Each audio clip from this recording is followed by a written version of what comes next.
It's Monday and you're watching FreightWaves Now. I'm your host Anthony Smith, and coming up, Andrew Cox is going to give us a shipper update.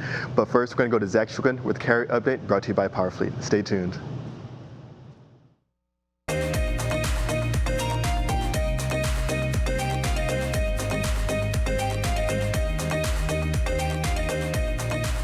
Everyone, and welcome to your Monday Carrier Update presented by PowerFleet. I'm Zach Strickland, and we continue to watch our volumes kind of take a sideways journey over the weekend. Not something we definitely don't expect here, because the weekend volumes, this is a 7-day moving average, our outbound tender volume index is. So that's going to probably even out. There's not a lot of volatility over the weekend.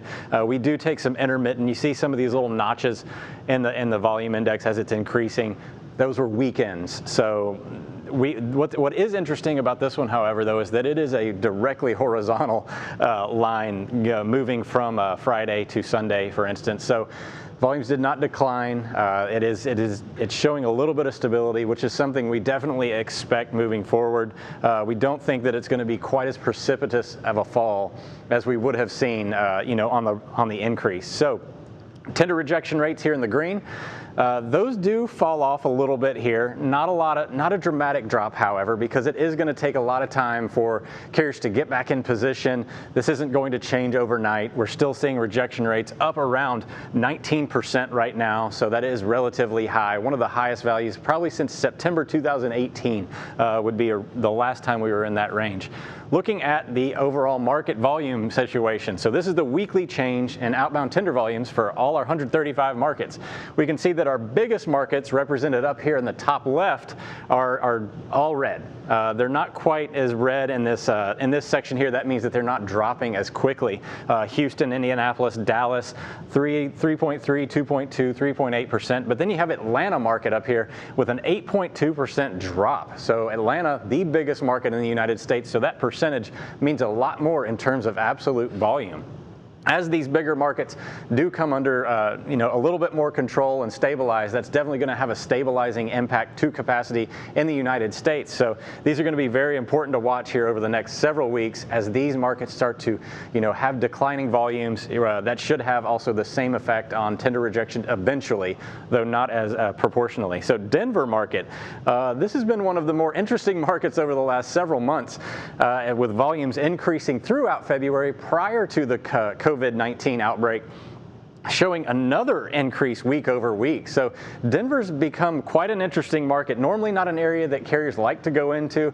A little bit of a black hole for freight in terms of not being able to get as much freight coming out, but volumes have increased significantly, 20 to 30% since early February in the Denver market. So definitely one to watch and maybe one to consider moving forward. I know that the outbreak up there has definitely had a little bit more of an impact. Travel hubs across the United States tend to have a little bit more activity in terms of the virus. Columbus, Ohio, of course, we talked about this one last week, starting to have a lot more volume coming out of it as well. Savannah, Georgia, pay attention to Savannah, anything around the port cities. Savannah, 10.1% up, so this is have a lot of DCs, a lot of freight coming out of there to supply the rest of the country. So looking at capacity in general, this is our weighted rejection index on the map right here. Anything in blue is going to show significant tender rejection increases combined with volumes, market share. Dallas, Fort Worth area right here showing a pretty big increase. Up here around Kansas City showing some pretty significant. And then, like I said before, Savannah sitting over there in the corner down there showing some blue values. Up around the northeastern corridor, settling down a little bit. So Allentown, Harrisburg, Pennsylvania, not quite as active as it once was.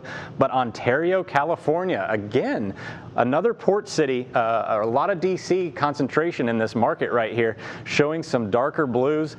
The biggest markets in the country in terms of volatility, not seeing quite as much green here. Dallas and Ontario both showing strong increases, however, in the outbound tender rejection volatility.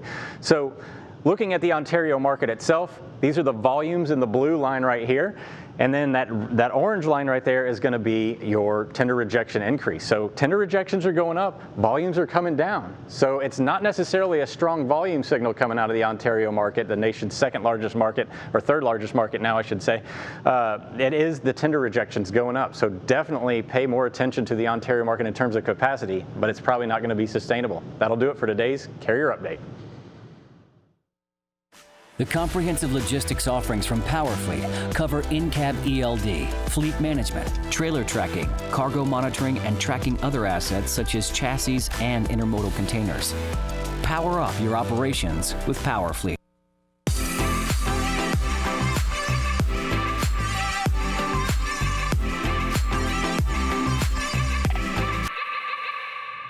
Welcome to your Shipper Update. I'm here with Andrew Cox. Andrew, what do you have for us today? Anthony, we're talking about President Trump's extension of the federal social distancing measures that were put into place 2 weeks ago. They were set to expire today, and he had floated and kind of hinted at the idea that they would be looking at April 12th, Easter Sunday, to be this return to the economy, reopen the economy time. He's walked that back as more aspirational and has now extended the deadlines for another 30 days on the advice of Dr. Fauci.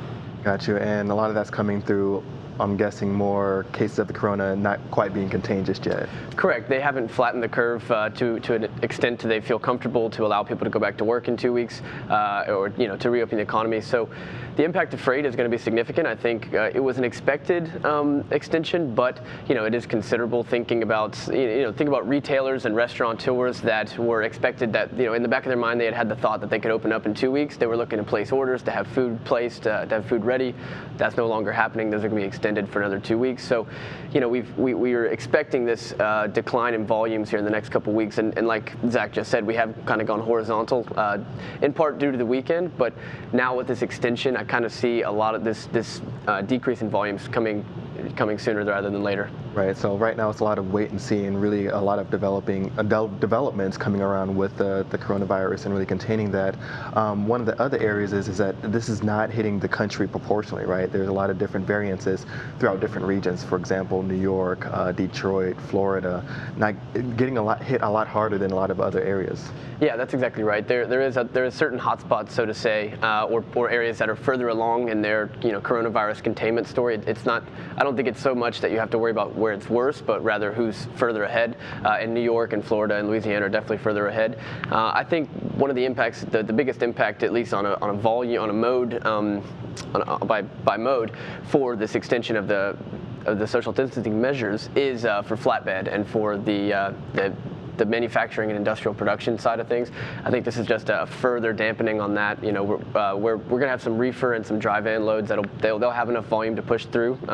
Things going to grocery stores and some retailers that are still open, but the industrial side of things, this is really damaging to them. Definitely. I mean, on the industrial side of things, looking at non-defense capital goods new orders, recent number that just came out really starts to track business-to-business activity, and we saw that was tracking in February, and we even saw a decline in business investment already then, a carryover, so to speak, from 2019 from the trade war uncertainty. So it's not like business investment or manufacturing was already in a strong place. So this is almost like a kick while they're down. Yeah, exactly right. It's like kicking a dead horse. We had this recession, almost definitely a industrial recession for the last 6 months, the back half of 2019.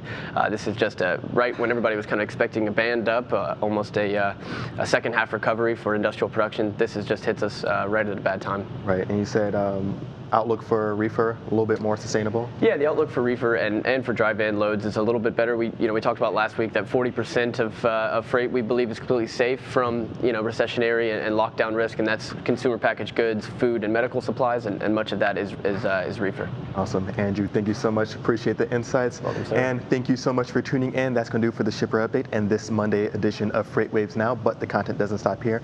Our media team is always working around the clock, so check us out on all your favorite streaming platforms, including Apple TV. Thank you so much for tuning in, and we'll see you on the next episode.